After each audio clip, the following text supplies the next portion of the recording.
BJP একটা রোগ।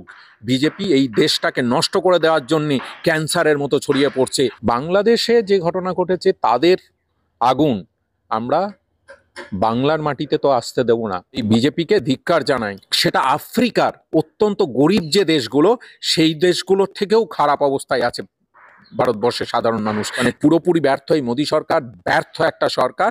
তারা মানুষকে অন্য একটা রঙিন চশমা পরিয়ে একটা নেশায় আচ্ছন্ন করতে চাইছে, ধর্মীয় বিভাজনের নামে, জাতের বিভাজনের নামে। এখানে শুধুমাত্র ভোটের স্বার্থে প্রত্যেকদিন একটা করে মিছিল করে পোলারাইজ করার যে চেষ্টা, সেই চেষ্টা সফল হবে না। বস্তা পচা রাজনীতি, পচা রাজনীতি। রাজনীতির মানেটাই তো চেঞ্জ হয়ে গেছে। কারণ ওরা চায় মানুষ শিক্ষিত না হোক। শিক্ষিত হলেই মানুষ প্রশ্ন করবে। শিক্ষা আনে চেতনা, চেতনা আনে বিপ্লব। একটা মানুষ ভারতবর্ষের ভালো থাকছে কি থাকছে না 140 কোটি মানুষ, সেইটা দেখার দায়িত্ব নির্বাচিত সরকারের। বাংলাদেশের ঘটনা নিয়ে সব থেকে বেশি সরব এবং সব থেকে বেশি আন্দোলন করছে বিজেপি এবং বাংলা শুভেন্দু অধিকারী। শুভেন্দু অধিকারী যেটা করছেন সেটা হচ্ছে বাংলার মানুষকে পোলারাইজ করার চেষ্টা করছেন। বাংলাদেশ একটা অন্য দেশ, এখানে পররাষ্ট্র নীতি অনুযায়ী আমাদের নেত্রী বলে দিয়েছেন যে যা হবে কেন্দ্রীয় সরকার যে সিদ্ধান্ত নেবে, বিদেশ মন্ত্রক যে সিদ্ধান্ত নেবে, আমরা রাজনীতির ঊর্ধ্বে। কারণ যখন দেশের সার্বভৌমত্বর প্রশ্ন ওঠে তখন দল মত নির্বিশেষে আমরা প্রত্যেকে ভারতবাসী, এবং সেই হিসাবেই আমাদের পূর্ণ সমর্থন সরকারের সঙ্গে থাকবে। কিন্তু ঠিক তার পাশাপাশি আমরা সরকারের কাছে এই প্রশ্নও তুলতে চাই যে তারা কি ভূমিকা নিচ্ছেন। এক, আর বাংলাদেশে যেটা ঘটছে দ্ব্যর্থহীন ভাষায় তাকে আমরা নিন্দা জানিয়েছি। সংখ্যালঘুদের ওপর আক্রমণ, হিন্দু, এটা না বললে আবার বাকিরা বলবে যে হিন্দু নামটা বলা যায় না, এরকম নয়। হিন্দুদের ওপর যে আক্রমণ হচ্ছে সেটা নিশ্চিতভাবে নিন্দাজনক, দুঃখজনক, কিন্তু সেটা অন্য একটা দেশ। আমি মনে করি ব্যক্তিগতভাবে যে কোনো সংখ্যালঘুর উপর আক্রমণই ভয়ঙ্কর। কারণ চাণক্যই বলে গেছিলেন কোনো একটা রাজ্যে সুশাসন আছে কি না সেটা বোঝা যায় সেই রাজ্যে সংখ্যালঘু এবং মহিলা তাদের অবস্থান কি সেইটা দেখে বোঝা যায় যে সেখানকার যারা আছেন, যে রাজা, তিনি কেমনভাবে রাজ্য চালাচ্ছেন। তো ঠিক সেই কথাটা তো আজও মিথ্যা হয়ে যায়নি। সুতরাং সংখ্যালঘুদের ওপর যে কোনো দেশে, যে কোনো সমাজে আক্রমণ নিন্দনীয়, নিন্দাজনক। বাংলাদেশে যে ঘটনা ঘটেছে তাদের আগুন আমরা বাংলার মাটিতে তো আসতে দেব না। বাংলা সম্প্রীতির মাটি। এখানে একটা বিদেশের ঘটনাকে নিয়ে তার রাজনৈতিক সুবিধা নেওয়ার জন্য যদি বাংলায় এসে কেউ অশান্তি ছড়ানোর চেষ্টা করে তার প্রতিবাদও চলবে। আর সনাতন সনাতন নিয়ে এত কথা বলছে, সনাতনের মানে কি? বেদে সনাতন মানে কি বলেছে? যেটা আদি অনন্ত, যার কোনো শেষ নেই। সেই জন্যে সেটার মানে সনাতনের আক্ষরিক অর্থ তাই, বেদে সেইভাবেই বলা হয়েছে। এদের থেকে আমাদেরকে সনাতনী শিখতে হবে, এদের থেকে আমাদেরকে সেকুলারিজম শিখতে হবে। এইটা খুব লজ্জাজনক যে তারা চেষ্টা করছেন। আসলে তারা ওই ঘুরিয়ে একই বস্তা পচা রাজনীতি, পচা রাজনীতি। রাজনীতির মানেটাই তো চেঞ্জ হয়ে গেছে। রাজনীতি মানুষ কেন করেন? রাজনীতি করেন কারণ সেই রাজনীতি করে সংসদীয় গণতন্ত্রে বলছি, যেহেতু আমরা সংসদীয় গণতান্ত্রিক ব্যবস্থায় আছি, সংসদীয় গণতন্ত্রে রাজনীতি করবে সেই মানুষজন নির্বাচিত হয়ে গিয়ে যে নীতি নির্ধারণগুলো করবে তাতে দেশ এগিয়ে যাবে, সমাজ এগিয়ে যাবে, রাজ্য এগিয়ে যাবে। বাংলাদেশ একটা দেশ যেখানে সংখ্যালঘুদের উপর নির্যাতনের প্রতিনিয়ত খবর আসছে। অন্যদিক থেকে ভারতবর্ষ একটা দেশ যেখান থেকে শুভেন্দু অধিকারীরা প্রতিক্রিয়া জানাচ্ছেন, আন্দোলন করছেন। কিন্তু নরেন্দ্র মোদী, আমাদের দেশের প্রধানমন্ত্রী, স্বরাষ্ট্রমন্ত্রী অমিত শাহ এবং বিদেশ মন্ত্রী, তারা কিন্তু সেভাবে কোনো মুখ খুলছে না। সেখানে শুভেন্দু অধিকারী মুখ খোলাতে বাংলাদেশের হিন্দুদের উপর নির্যাতন বা আক্রমণের যে ঘটনাগুলো কতটা কমবে? হ্যাঁ, বাংলাদেশের আক্রমণ এখানে শুভেন্দু অধিকারী প্রতিবাদ জানালেই কমে যাবে, এরকম হয় নাকি? কি ব্যবসা বাণিজ্য বন্ধ করে দেবে, গাড়ি, পেঁয়াজ, আলু সব বন্ধ করে দেবে? কিন্তু আমরা তো সেটাই বলছি যে কেন্দ্রীয় সরকার, বিদেশ মন্ত্রক, তারা যে ব্যবস্থা নেবেন দেশের স্বার্থে আমরা তার সঙ্গে সহমত। কিন্তু বাংলাদেশে তোমরা দেখো গত কয়েকদিনে বাংলাদেশে যে এক্সপোর্ট, সেগুলো কমার প্রশ্নই ওঠে না, সেগুলো বাড়ছে। সুতরাং আজকের এই পৃথিবীতে শান্তির প্রয়োজন। আমি মনে করি না যে অশান্তি ছড়িয়ে সমাজকে এগিয়ে নিয়ে যাওয়া যায়, কিন্তু কূটনৈতিক দৌত্যের প্রয়োজন আছে। সেখানে কেন্দ্রীয় সরকার ব্যর্থ হচ্ছে কিনা সেই প্রশ্ন নিশ্চয়ই থাকবে। তারা কূটনৈতিক চাপ দিতে পারছেন না কেন, আমরা তো সেই প্রশ্ন তুলব, সারা দেশের মানুষ সেই প্রশ্ন তুলব। এখানে শুধুমাত্র ভোটের স্বার্থে প্রত্যেকদিন একটা করে মিছিল করে পোলারাইজ করার যে চেষ্টা, সেই চেষ্টা সফল হবে না। আমরা দেখলাম যে একেবারে 5ই ডিসেম্বরের খবর যে উত্তরপ্রদেশের মোরাদাবাদ সেখানে একজন ডাক্তার, তিনি একজন মুসলিম ডাক্তারকে একটি ফ্ল্যাট বিক্রি করেছিলেন, যেটাকে কেন্দ্র করে কোনো মুসলিমকে বাড়ি বিক্রি করা যাবে না বলে সেখানে আন্দোলন, পরবর্তীতে তিনি সেই বাড়ি আবারও বিক্রি করে দিতে বাধ্য হন। এখন এই যে যে কথাটা তুমি বললে, যে ঘটনাটা, এইটা ভারতবর্ষের গণতন্ত্রের সঙ্গে খাপ খায় না। এই ঘটনা, এই ঘটনা ভারতবর্ষের যে বহুত্ববাদ তার উল্টো দিকে দাঁড়িয়ে কথা বলে। এই ঘটনা ভারতবর্ষের যে ধর্ম নিরপেক্ষ চরিত্র সেটার বিরুদ্ধে কথা বলে। এই ঘটনা ভারতবর্ষের রাজনীতি গত 10-11 বছরে যেভাবে পরিবর্তন করে ফেলার চেষ্টা হয়েছে সেটার প্রমাণ দেয়। অত্যন্ত নিন্দাজনক। ভারতবর্ষের মানুষ নিশ্চিতভাবে ভারতবর্ষের অন্তরাত্মাকে বাঁচানোর স্বার্থে এদের বিরুদ্ধে লড়বে। আমরা দেখি যখন আমাদের ভারতে পশ্চিমবাংলার সিভিকদের উপর অনাস্থা প্রকাশ করে বিজেপি নেতা নেত্রীরা, ঠিক তেমনি গত 2 দিন ধরে আমরা দেখতে পাচ্ছি বাংলাদেশের কিছু উন্মাদ প্রাক্তন সেনা কমান্ডো, তারা ভারতকে দখল করার কথা বলছে, পশ্চিমবাংলাকে নাকি 4 দিনে দখল করে নেবে কলকাতাকে, এই ধরনের ভুলভাল বকছে। সেটাকে কেন্দ্র করে মন্ত্রী সুকান্ত মজুমদার তিনি বলেছেন সিভিকই যথেষ্ট, ও অন্য আমাদের মিলিটারি লাগবে না, সিভিকে আস্থা দেখাচ্ছেন। প্রথম কথা হচ্ছে, এই অর্বাচীন প্রশ্নগুলোর জবাব দেওয়ার কোনো প্রয়োজন আছে বলে আমি মনে করি না। যে কোনো মৌলবাদ সমাজের জন্যে ভয়ঙ্কর, ক্ষতিকর। এই বাংলাদেশের মন্তব্যগুলো থেকে প্রমাণিত হচ্ছে যে সেখানে এক মৌলবাদের চাষ হচ্ছে। সেটা অত্যন্ত দুর্ভাগ্যজনক, কিন্তু তাদের রাষ্ট্র, তারা বুঝে নেবেন। ভারতবর্ষের মাটিকে যারা ছোঁয়ার কথা বলছেন, এটা ওই বাংলায় কথা আছে, হেলে ধরতে পারে না কেউটে নিয়ে খেলা করার প্রচেষ্টা।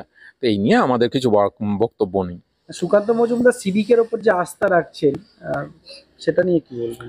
ভালো লাগছে যে বিজেপির নেতৃত্ব বুঝতে পারছেন যে পশ্চিমবাংলায় যে সুশাসন আছে, সেই সুশাসনের নজির তাদেরকে তুলে ধরতে হচ্ছে। সাধুবাদ জানাই। পরপর দুটো ঘটনা, সেটি হলো যে উত্তরপ্রদেশে একজন ছেলেকে, একেবারে মুসলিম ছেলেকে ট্রেন থেকে ফেলে দেওয়া হলো।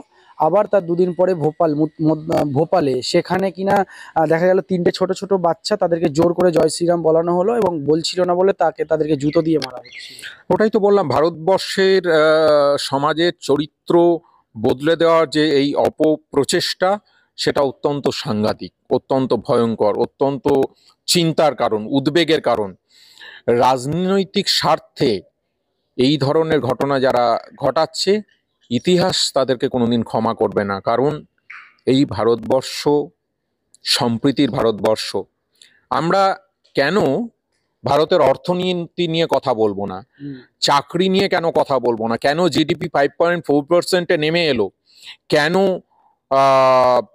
চাকরির হার কমে এসছে, কেন টাকার দাম ডলারের তুলনায় দিনকে দিন কমে আসছে, কেন এইগুলো নিয়ে কথা বলবো না? কতগুলো ইন্ডাস্ট্রি হয়েছে, সেটা নিয়ে কেন কথা বলবো না? আমাদের সমাজের যে অর্থের বৈষম্য, সম্পদের যে বৈষম্য, সেই সম্পদের বৈষম্য নিয়ে কেন কথা বলবো না?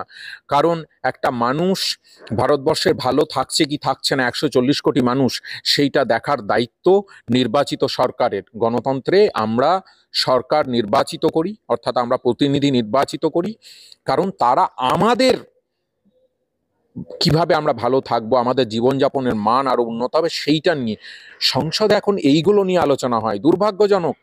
এই পরিবেশ তৈরি করেছে বিজেপি। এই বিজেপিকে ধিক্কার জানাই। তারা ভারতবর্ষের আসল ইস্যুস, যেটা মানুষের ইস্যুস, বেঁচে থাকার ইস্যুস, মানুষ ভালো থাকবে কিনা, ভালো খাবার খাবে কিনা, মানুষ শিক্ষাতে ভালো জায়গায় পৌঁছাবে কিনা, স্বাস্থ্য ব্যবস্থা উন্নতি হচ্ছে কিনা, চিকিৎসা পাচ্ছে কিনা, সেইগুলো আলোচ্য বিষয় হওয়া উচিত। সেই সব বাদ দিয়ে, যেহেতু সেখানে মানে পুরোপুরি ব্যর্থ এই মোদী সরকার, ব্যর্থ একটা সরকার, তারা মানুষকে অন্য একটা রঙিন চশমা পরিয়ে একটা নেশায় আচ্ছন্ন করতে চাইছে ধর্মীয় বিভাজনের নামে, জাতের বিভাজনের নামে। এইটা ভয়ঙ্কর।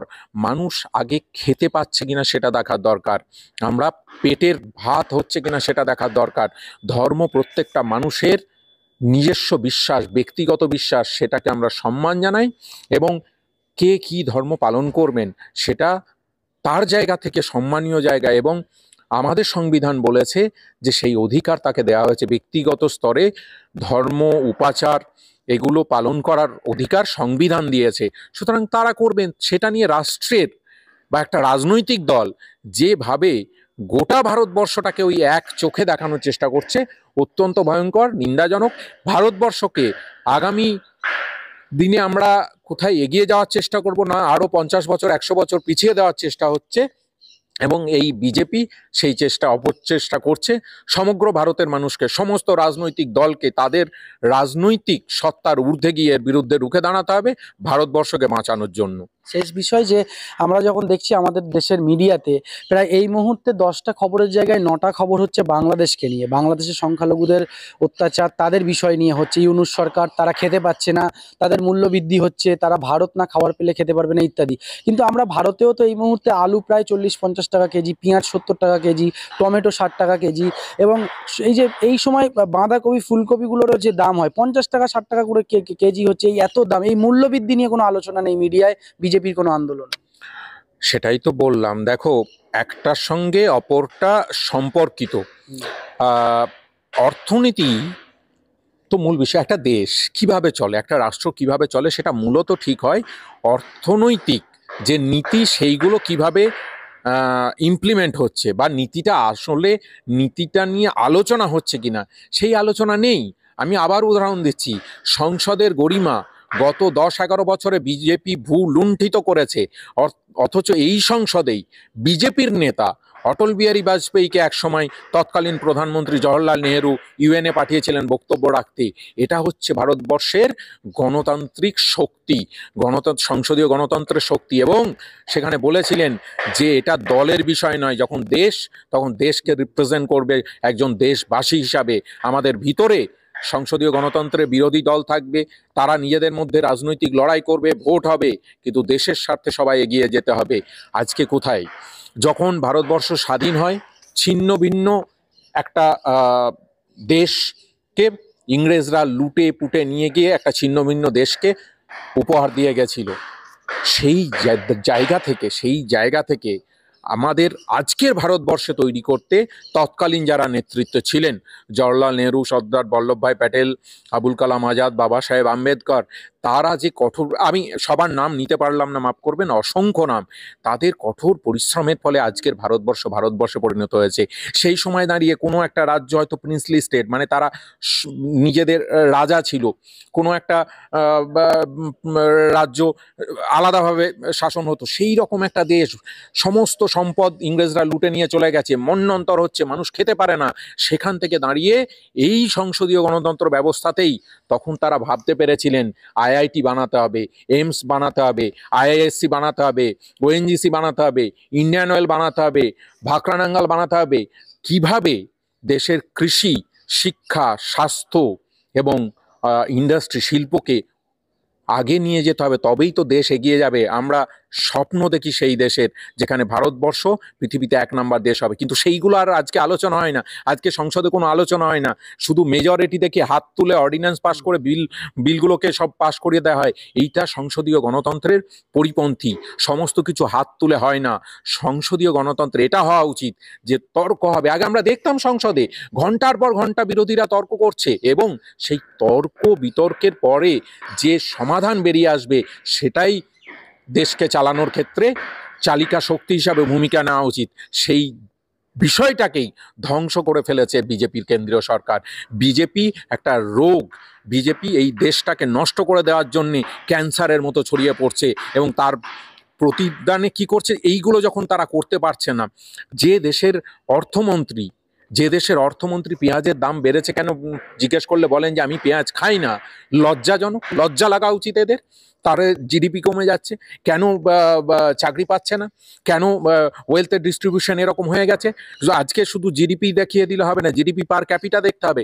জিডিপি পার ক্যাপিটার মধ্যে 1% লোককে বাদ দিয়ে দিলে বাকি অংশে জিডিপি পার ক্যাপিটা যেটা হবে সেটা আফ্রিকার অত্যন্ত গরিব যে দেশগুলো সেই দেশগুলোর থেকেও খারাপ অবস্থায় আছে ভারতবর্ষের সাধারণ মানুষ। জিডিপি মানে ধরো একটা দেশের সম্পদ 100 টাকা, আমরা 100 টাকাটা দেখাচ্ছি যখন টোটাল দেশের সম্পদ দেখাচ্ছি, কিন্তু সেই 100 টাকার মধ্যে 80 টাকা যদি একজনের হাতে থাকে, আর ধরো এই দেশে 5 জন মানুষ আছে, আমি উদাহরণ দিচ্ছি, তাহলে বাকি 4 জনের হাতে 20 টাকা থাকলে তাহলে তাদের প্রত্যেকের ভাগে 5 টাকা করে পড়ে। তাহলে বুঝতে হবে সেইটা হচ্ছে আসল ভারতবর্ষ। কেন সেটা উন্নয়নের জন্য চেষ্টা করা হচ্ছে না? এইসব বলতে গেলে মানুষ শোনে না, কারণ মানুষ নিজের ভালো চাওয়াটা ভুলে গেছে। মানুষকে নিজের ভালো চাইতে হবে। কেন? কারণ ওরা চায় মানুষ শিক্ষিত না হোক। শিক্ষিত হলেই মানুষ প্রশ্ন করবে। শিক্ষা আনে চেতনা, চেতনা আনে বিপ্লব, এই কথা বলে গেছিলেন। এই বিপ্লব অর্থাৎ ডেভেলপমেন্ট। এই বিপ্লবের মানে আমি বলতে চাইছি সমাজকে এগিয়ে নিয়ে যাওয়া। সেই জায়গাটা থেকে বিজেপি সরিয়ে দিতে চায়।